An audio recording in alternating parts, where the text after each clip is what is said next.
Chum. Of all the members of what would become known as the Murder Circus, Chum was the simplest.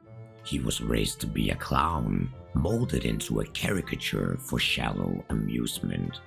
It is no wonder then that such a pliable performer would take on the role of the Heliostone's vessel and voice, to become an avatar of the stone's corruptive power, one who would perform its will to malevolent and unknowable ends. Giggles. The brains behind the Murder Circus, Giggles steers the operation through the land of the dead to reach its new destinations. Wickedly smart and patient, she is far more deadly than she appears. Post Malone. Long before its murderous heights, the dark carnival that would one day come to the bayou began with a single, solitary man.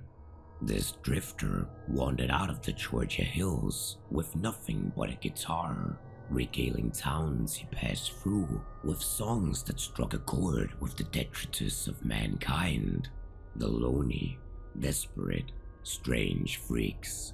Though he never asked, these outcasts began to follow the man in his travels, turning one performance into a cavalcade of the peculiar, grotesque, and mystifying.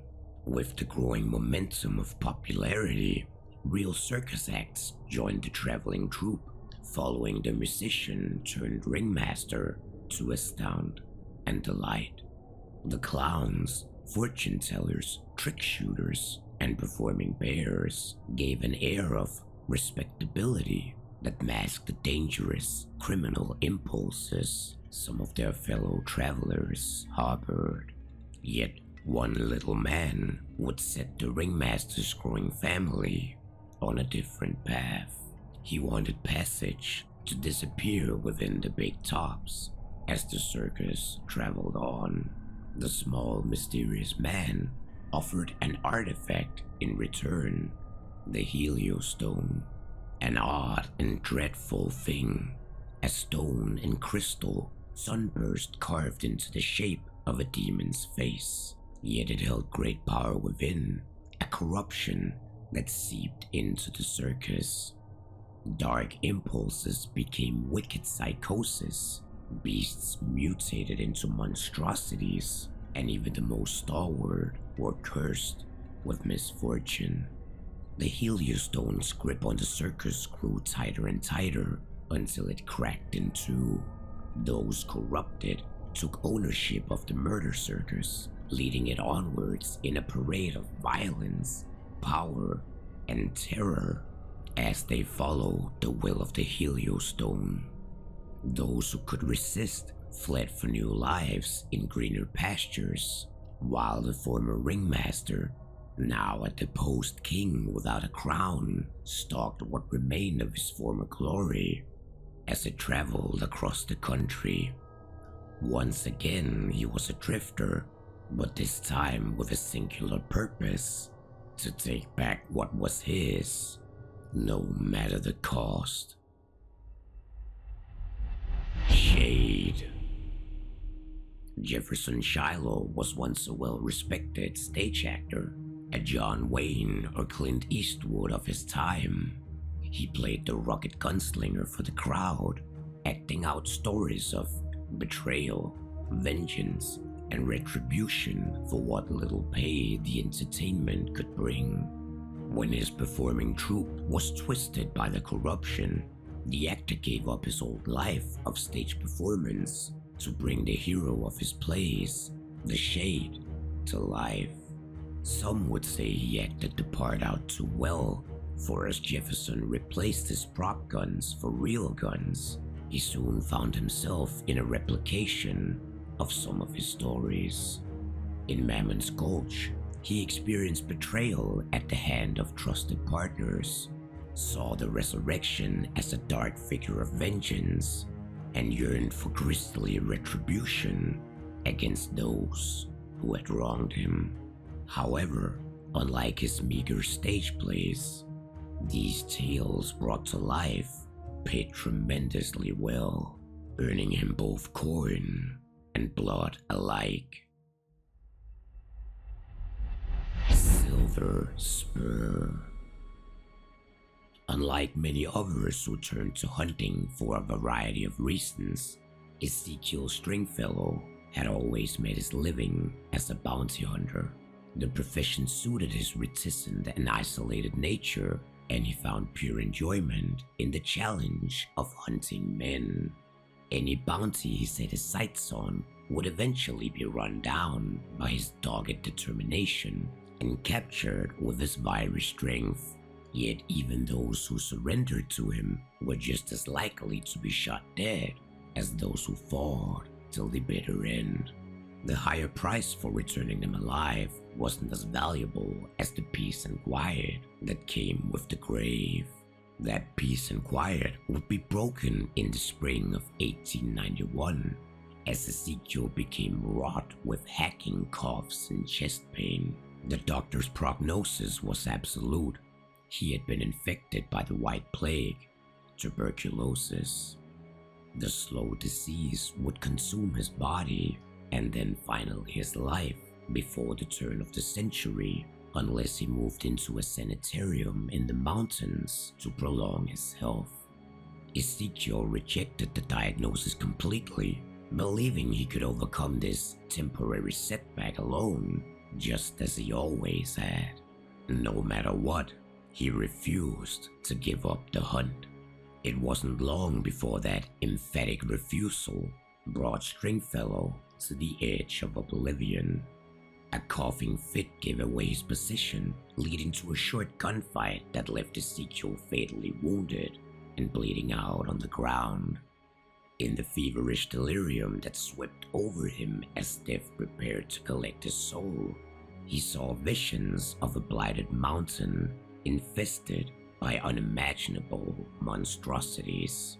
The prophetic nightmare stuck with Ezekiel long after a local man had saved his life. The mountain became his obsession and became the source of his longing and searching, spending 5 years scouring the country for its location as his health faded and his skin took an anemic pallor. In 1896, he finally discovered Mammon's Gulch, inundated with corruption, just as he first saw it would be.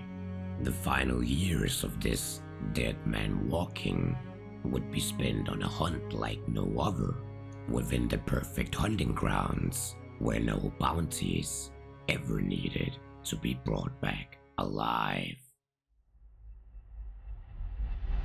The Beekeeper. When the sculptor's blight saturated the bayou, it put an end to a multitude of vocations. Machines ground to a halt, crops withered, and animals starved to death. As that corruption seeped into the apiaries that the beekeeper's family had tended to for generations, she turned to forbidden, esoteric, and even demented practices to save her beloved insects. Her witchcraft and devotion to the sculptor protected the apiary for one last season, but cost her ever more dearly in the severed relationship with her young daughter. The abject mania of the beekeeper made her wish to pass on a corrupted inheritance, to be the mother of something monstrous and divine, rather than the mundane human child she had already birthed. Her daughter rejected this perverse faith, rejected her, and left the beekeeper to fester alone in the psychotic delusions of the demented pact. The last harvest of honey came and went, but this time without anybody to share it with, except for the corrupted and the insane. The Centipede. The demented began as imitations of a higher power, desperate for the divine attention of an uncaring demiurge. For the Centipede, it was not enough to imitate. Her instincts pushed her past what had been made before. towards a transformation of what could be. A predator better than any monster, faster, more venomous and adaptable, devoted to the sole purpose of breaking down and devouring all. She found camaraderie in the fractured minds of her fellow demented, making poisons for their wicked predilections and joining in their profane ceremonies honoring the sculptor. It was the campaign of Sheriff Harton and the followers of his lawful pack who, in their brutal massacres against the demented, set the Centipede out on a new path in life. She was found in the wake of one such bloodbath, the lone survivor among a pile of righteously executed corpses. She was taken in by Felice and her primal pact, shown a new way to kill, a beauty in the hunt that honored nature itself more than any corrupted god. It was everything that the Centipede's instincts had craved, something she had been yearning for subconsciously. Through the primals, she had found a new pact to run with and a new pact to pledge herself towards. She will rise to the top of the corruption's twisted food chain without losing herself, a predator better than any other hunter or monster. The Conspirator. At the dawn of the 17th century, a treacherous plot to kill the King of England and burn the House of Lords to the ground was uncovered, leading to the capture and execution of all of its conspirators. Chief among them was Guy Fawkes, the first to be captured, and the man who intended to light the explosives that would change Great Britain forever. Nearly 300 years later, as memory of the failed gunpowder plot dimmed and its state became known for bonfires and fireworks, one man's own burning desire for revenge raised the plot and his family name back from the dead. It began with 2 British slave ships in the West African station, sunk by a traitor's hand. Grave accusations were levied at the survivors, and ultimately, all were executed when a 3rd ship sank that very same night. Yet the heavy-handed solution did not bring an end to the sabotage. Just as calm began to fall over the Navy, the flagship of the Armada detonated, racing a dozen ships as they were caught in the prodigious explosion, sparked by a few well-placed shots. The Conspirator was revealed in the wake of the fleet's destruction, a lone officer who claimed to be Francis Fawkes, heir of both his forefather's sins as well as his divine mission. To make an example of him and mark his lineage further, the Navy sentenced Fawkes to be executed by fire on November the 5th, the very same date as the original gunpowder plot. As the Conspirator burned at the stake, the spite-fueled fire inside of him burned brighter than the fires around him, and even when it seared the metal mask into his bubbling flesh, he managed to survive the flames long enough to escape and committed to spread his wrath to all of those who came to spectate his demise. Now on his lifelong crusade, he would commit his explosive rage to the hunt, directing his unyielding anger against the corruption. The Cowl. When Butcher's Cleaver had failed to lead the demented cultists to their promised ascension, a new figure emerged from the manic swarm to direct its inexorable fanaticism with a new philosophy. Though he commanded and they obeyed, the Cowl rejected leadership and hierarchy. To move as a horde was to have no weaknesses, no leader whose death or distraction could disrupt the mob. It was a doctrine cultivated by the man once known as Horatio over many years of study and psychopathic practice. Childhood experiments of disturbing ant colonies, leading them to the slow demise of marching to their own death. the result of collecting insects in jars and obsessively watching them, discovering how similar they could be to humans in groups. Adolescent training in military academies, where that obsession with groups and hierarchies bloomed into a need to destroy them just to watch the peons scurry aimlessly like ants without a queen. This burgeoning psychosis forced the military to dishonorably discharge him, yet the violent obsession only grew as he made his living as a blade for hire. A single stab in the right place could do just as much damage as massacring 1,000 men.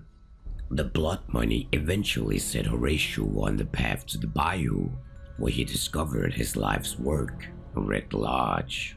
Corruption spread without a leader's direction, autonomous yet unified in purpose by the most base of instincts. He saw himself reflected in the assassin's empty face, even as he nearly died from its own carefully placed blades. The Cowl was born in this mixture of divine revelation and deadly competition, determined he would ascend beyond the assassin to break the greatest of hierarchies, reducing mankind to nothing but a demented drove of corrupted wretches. The Fang Shearer. Having followed both signs and his intuition, he had ventured all the way to the bayous of Louisiana from the continent of South America to rid the world of its corruption. Here he found dozens upon dozens of alligators, mutilated on the edge of the dead zone, with runes carved into their spines and teeth. As he charted the inscriptions against the stars, he unlocked a troubling mystery, now hunting the legend behind these prophecies, yearning to learn its secrets. The Night Mother. An adept root worker and conjure woman of hoodoo spiritualism, Esther Sinclair took the ritual inoculation to stand by her dear weird sister, the voodoo practitioner known as Cora Bukes. While aiding her more seasoned partner, the Night Mother yearned for hidden, esoteric knowledge only hunters can gather, the kind of forbidden secrets that can drive someone to maddened depths or even powerful heights. One such revelation, the knowledge of the dark side Avatar Harvest, condemned her to one day face off against the being during a season of reaping in the harvest of ghosts. She is the only one who knows his secret true name, and may have been there at his dark beginnings, as he was risen out of the sickened ground, fed by rotten crops and corpses alike. The Moorhound. Legends of black dogs bringing death omens had persisted in Europe for centuries, none more so than in Wales, Scotland, and England, where every county spoke of shadowy hounds baying in the moors, bringing death and misfortune to any who witnessed them. In the sleepy Welsh village of Portmadoc, 6 men committed themselves to ending the terror of their local legend, the Black Dog of Hell. What should have been a couple of days turned to weeks and months with no sign of the hunting party. A whole year passed before the only survivor, a young Jacob Oren, returned carrying a massive hellhound's head and his father's shotgun as his only possession. The boy had been to hell and back, committed first to slay the infernal beast where it lived, only then to claw his way out from the underworld. Though Portmadoc was safe, the rest of Great Britain still suffered.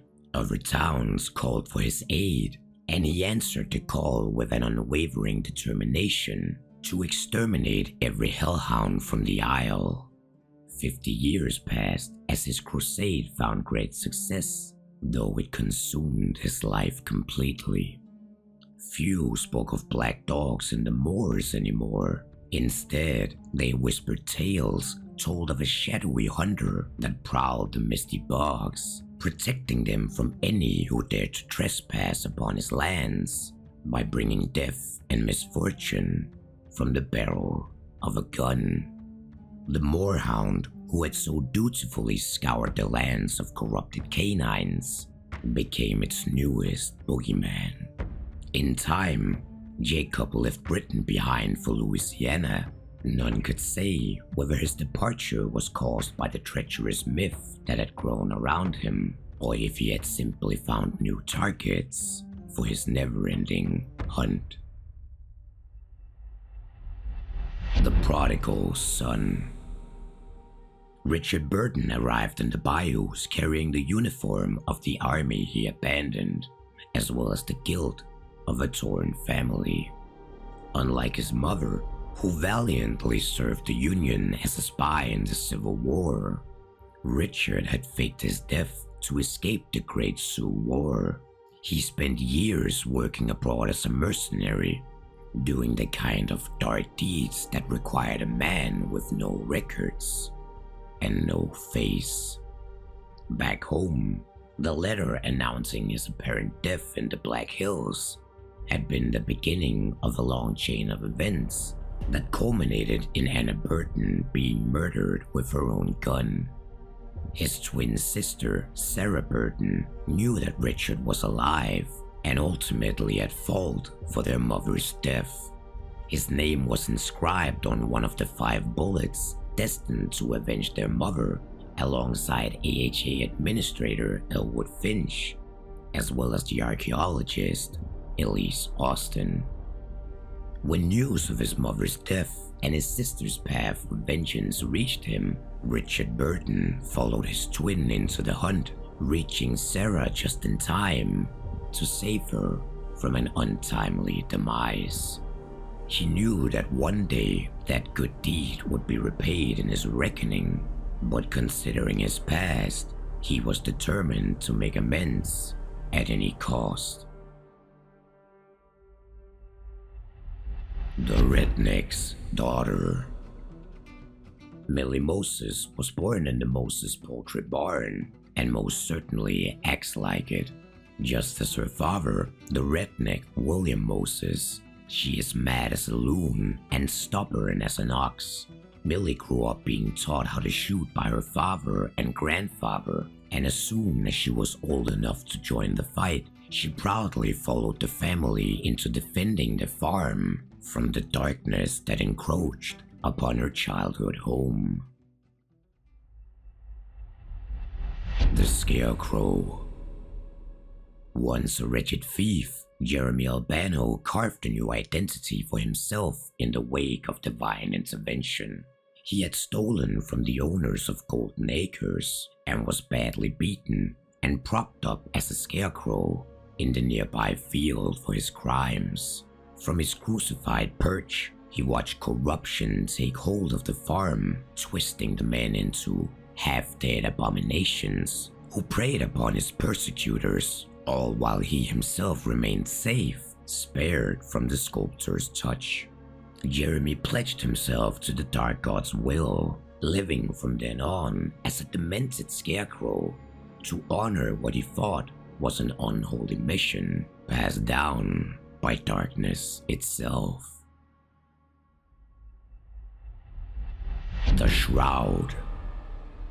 In the wake of Napoleon's campaign in Egypt, as well as the subsequent translation of the Rosetta Stone, Egyptomania gripped the 19th century Western world. Scholars and opportunists from across the continents traveled to the ancient land of the Nile, seeking mysteries and treasures long forgotten by people and time.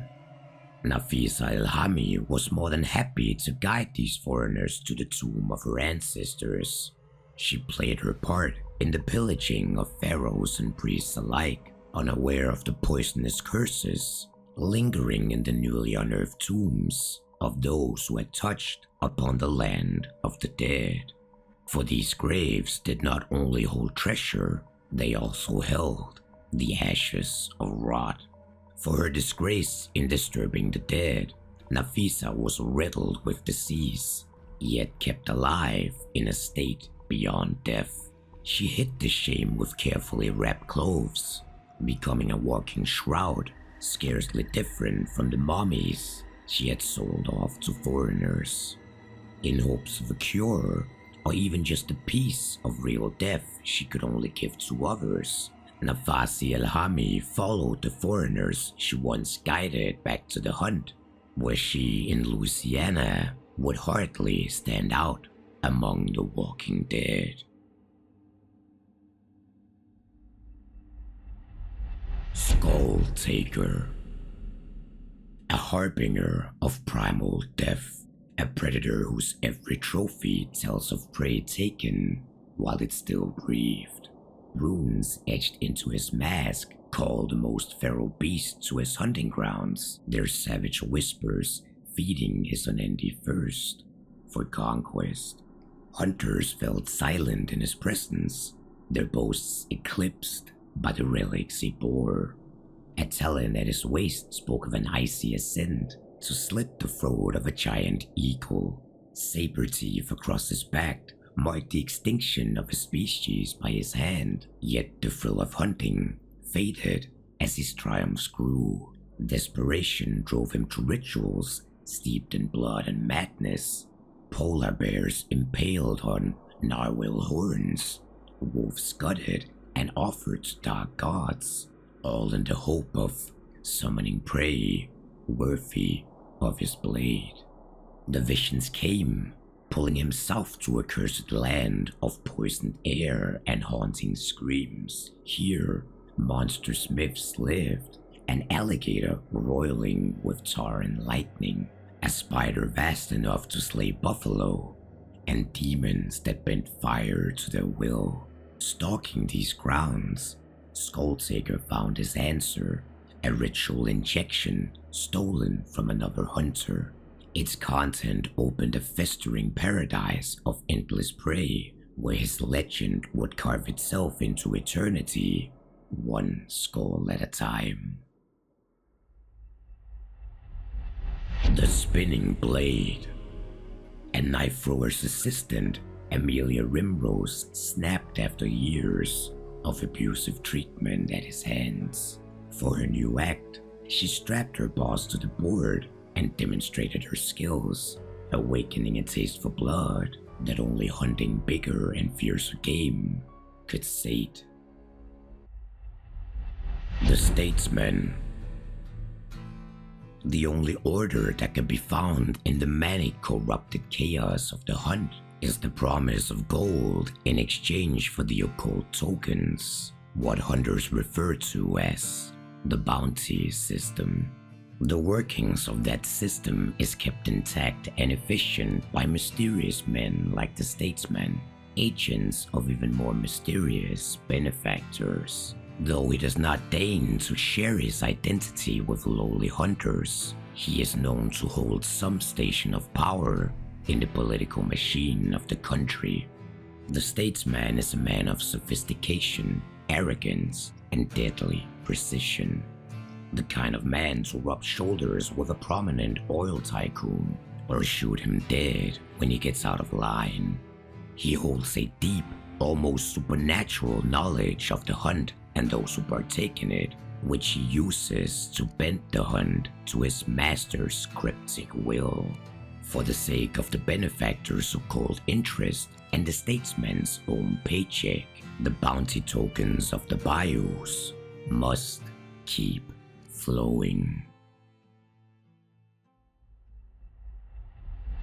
The Waldmann.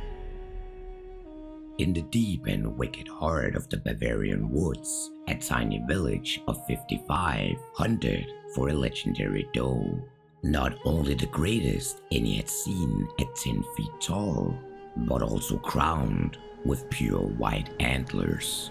This mythical prize of a lifetime was snatched away by the Waldmann, a hunter and woodworker as reclusive as the deer he killed. Those who survived the hunt returned to the village empty-handed, while the Waldmann took the pelt and antlers of the doe with him, now adorning the blood of his competition. 13th Mate. 12 ships sunk at sea, taking scores of sailors to its salty depths. Yet one nameless man miraculously survived each catastrophe. He bore the weight of 12 crews worth of souls, all lost while he was seemingly blessed, or rather cursed, to live on. When the 13th ship was doomed, the sailor threw himself overboard with the rest of the crew, determined to drown and join his many fallen brothers. Death finally accepted his plea to move on, yet fate itself had other plans.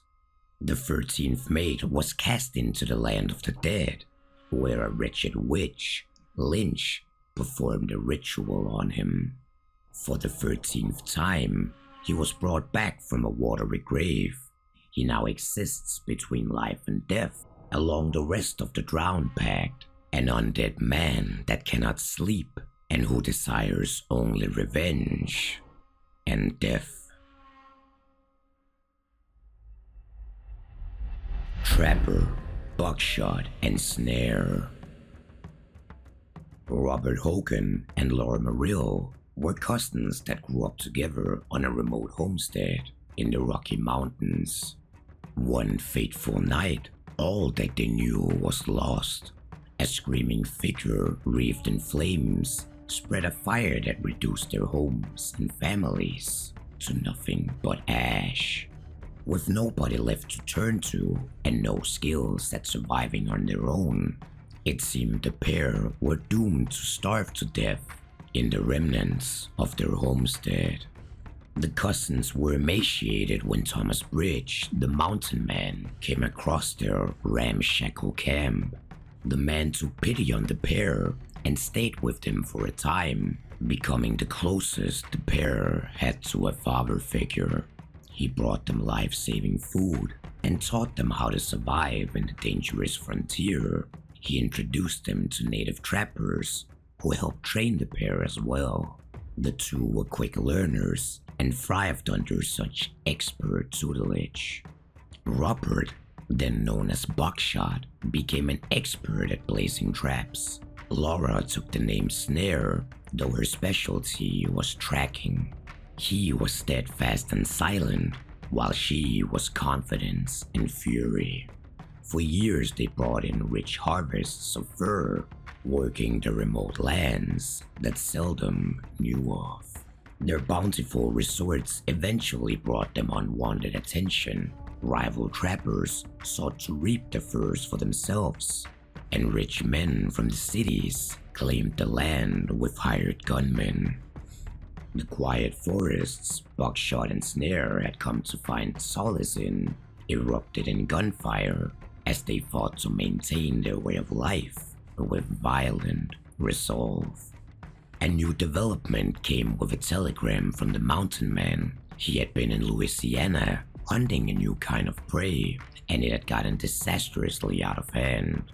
His home in the Rockies was now in great peril. Beyond his own fight against what Buckshot and Snare would learn to be the corruption, he had discovered clues that could uncover what happened in that very night all those years ago, and now more than ever, determined to help their prominent father figure, the cousins gave up the struggle against the trappers and headed with him to Mammon's Gulch, where a far grander fight awaited the two.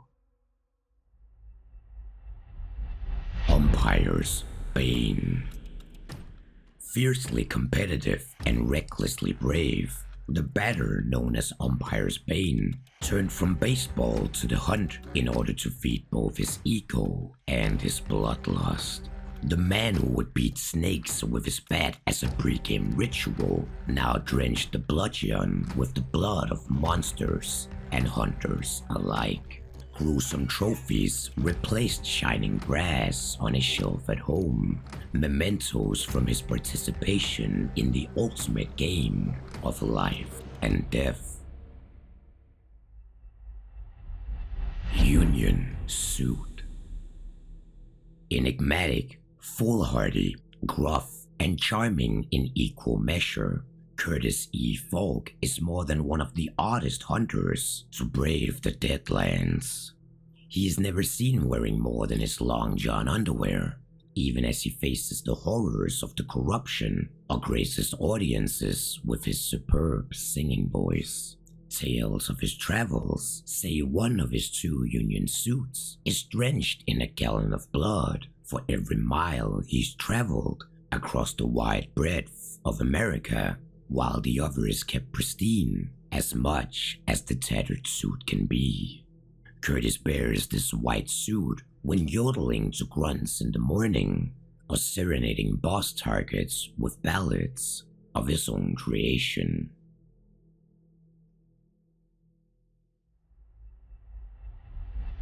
Wayward Helmsman. Little is known of the Helmsman's past or identity, both of which drowned with the men of voyages long since doomed. He wears the tattered and modified uniform of a British Royal Navy commander, yet shares no military notion of duty or honor.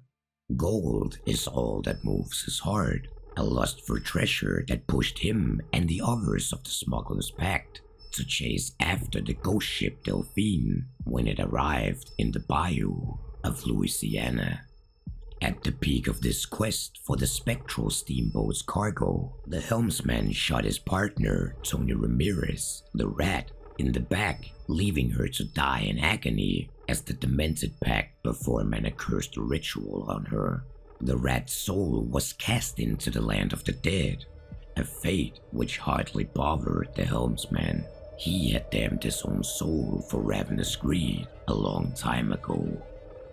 Months later, the Rat returned, resurrected as an unliving, waterlogged corpse by the witch Lynch, alongside the Kid, Captain Lafitte, and the 13th Mate. Her revenge came with the explosive power of a dynamite stick, which killed the wayward helmsman, as the other drowned, ripped apart the few smugglers he had yet to betray. Winky. A maestro of murder, this silent clown is proficient to an ungodly degree in utilizing all manner of firearms and thrown weapons. Reduced by the effects of the Heliostone to a single-minded killer, Winky gets the last laugh by cutting Smile into enemies' throats.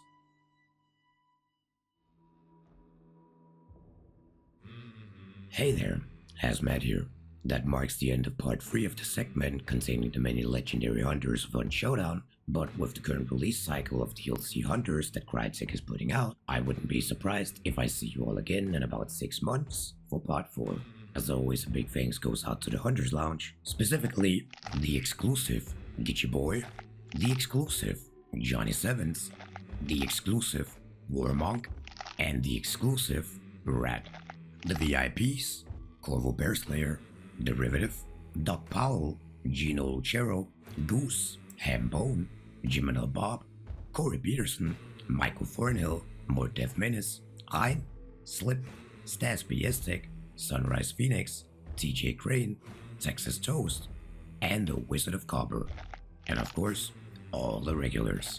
If you want to support me in the channel, consider signing up as a member, either here on YouTube or on Patreon, for as little as $1 a month. Link is in the description below. I would also like to extend a big thank you to Trinidad, who extended an offer to participate in the creation of this episode, and has both composed and produced the majority of soundtracks for the hunters you hear in this video. I have also left a link to his channel in the description below. And with that said, thank you all for watching. I'll see you in the next one.